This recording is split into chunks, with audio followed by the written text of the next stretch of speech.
I'm good if you're good. Okay. Today I want to introduce you to somebody. Somebody who's very near and dear to my heart. Somebody who I trust 100% with every topic. Somebody who I feel like I know the best. And that person is me. Looking at this picture, you may think, this kid's maybe a little weird. He's not scared to do things that are outside the box. But that's not always been the case. This kid who exudes excitement in this photo could have never gotten where he is today without arts education. But to get his education, though, he had to go to outside sources. I personally could not rely on my school to give me what I needed for my arts education to grow as a person. This is becoming increasingly problematic in schools everywhere.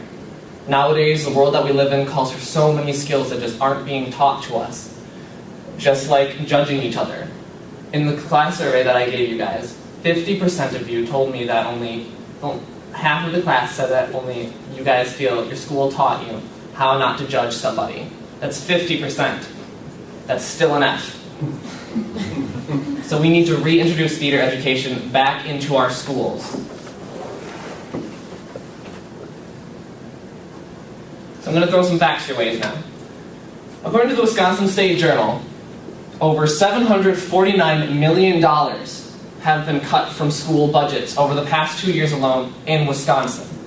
And that's in a state where already, according to a study done by the Wisconsin Alliance for Arts Education, only 18% of districts provide one arts class for their schools, 14% provides 2 or 3, and only 5% provides 4 or more classes of arts education.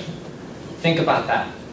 How many students aren't getting the arts education that is necessary for them?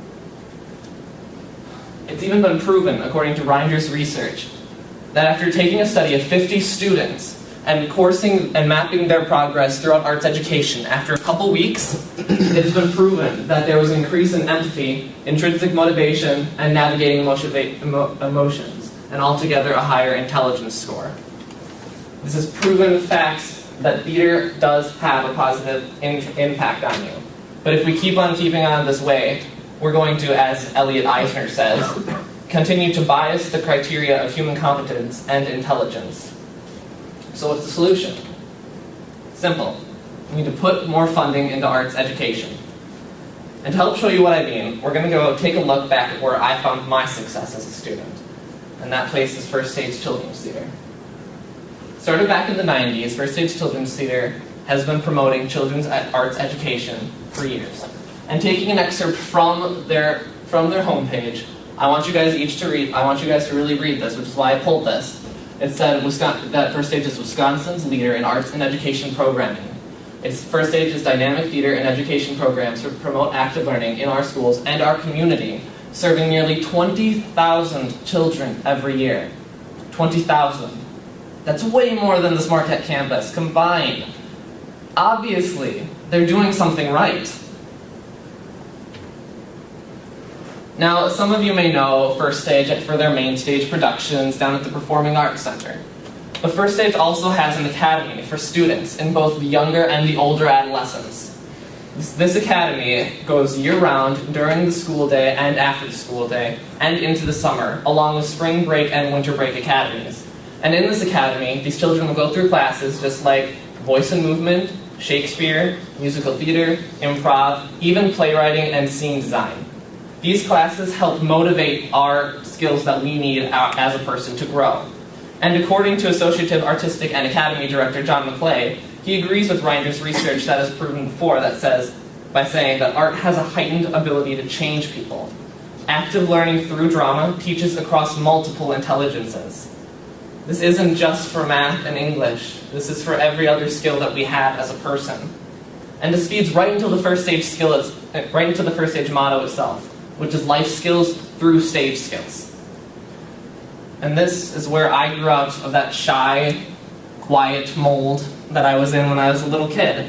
I'm living proof that there is an impact to arts education. And just to show you guys what I mean, I have these shirts here from 2 of my academies, and these are all signed by numerous students that I still keep in contact with. All of these messages may say things like, "We had great times in classes, and I'm really going to miss you." But honestly, these connections are true. arts education has a giant impact on everybody. And to help describe these photos quick, I'm just going to say this is a photo from the Wiz that First Stage did about 4 years ago. And then this photo right here is a demonstration of what goes on at Academy during the summer.